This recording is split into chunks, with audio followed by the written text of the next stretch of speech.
1932, the United States Public Health Service launched the most shameful, hideous, and longest non-therapeutic experiment on human beings in medical history.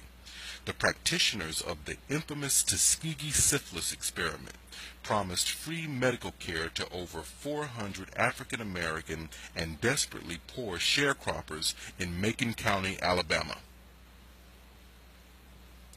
This wicked study was designed to document the progression of syphilis in black men. White scientists had long claimed that the disease manifested itself differently in blacks than in whites. Scientists decided to document this by finding a pool of infected black men, withholding treatment from them, and then charting the progression of symptoms and disorders as these men suffered in pain, eventually falling into insanity and dying. Now ain't that a bitch? The sad part is, a handful of African American healthcare providers actually worked with these sadists in order to mislead the test subjects for their continued compliance, as documented in this 1997 film, Miss Evers Boys, starring Alfre Woodard and Lawrence Fishburne. Going! No, please. Nah, come on, Willie. You can't be thinking like that. Let me work on these legs.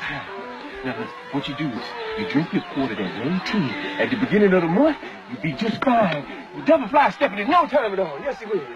He needs some new doctor.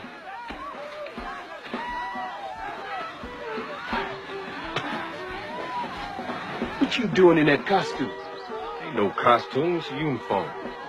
You join the army. Figure it's my war just like it is theirs. I know what you thinking, nurse. You wanna know how I got in? With bad blood, huh? Got me one of them penicillin shots. Get one of them in you, that Watson test don't show nothing bad. Army couldn't wait to take a fine specimen like me. You just gonna get yourself killed. At least I get killed for something. Ah! That's what he need, one of them penicillin shots. He's getting the best of care.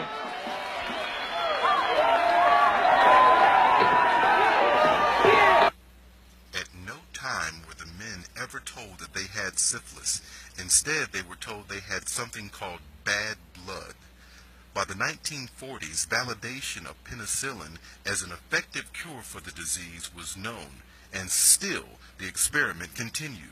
Even in 1947, when penicillin had become the standard treatment for syphilis, the suffering of these black men and their families continued under the strict direction of the United States Public Health Service.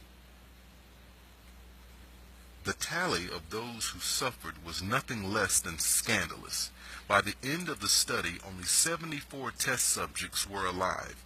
28 of the original 400 had died of syphilis. Another 100 were dead from related complications. And over 40 of the wives had been infected, and 19 of their children were born with congenital syphilis.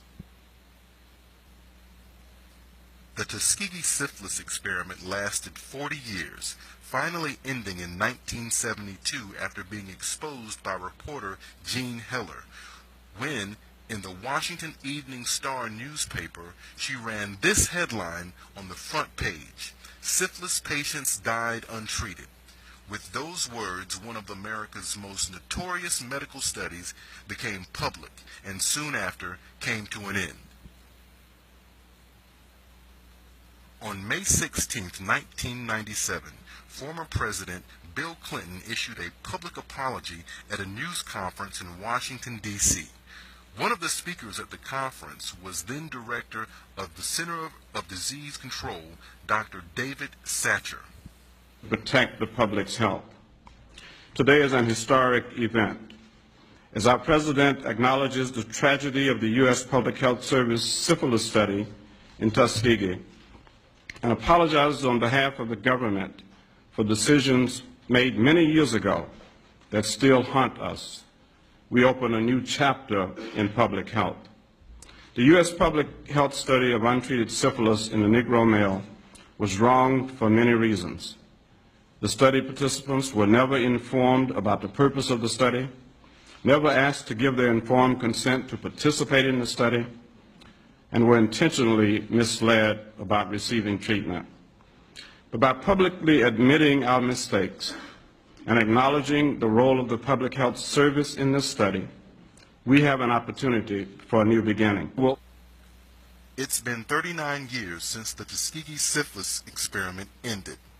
In that time, the United States has seen many positive social changes and even elected its first black president.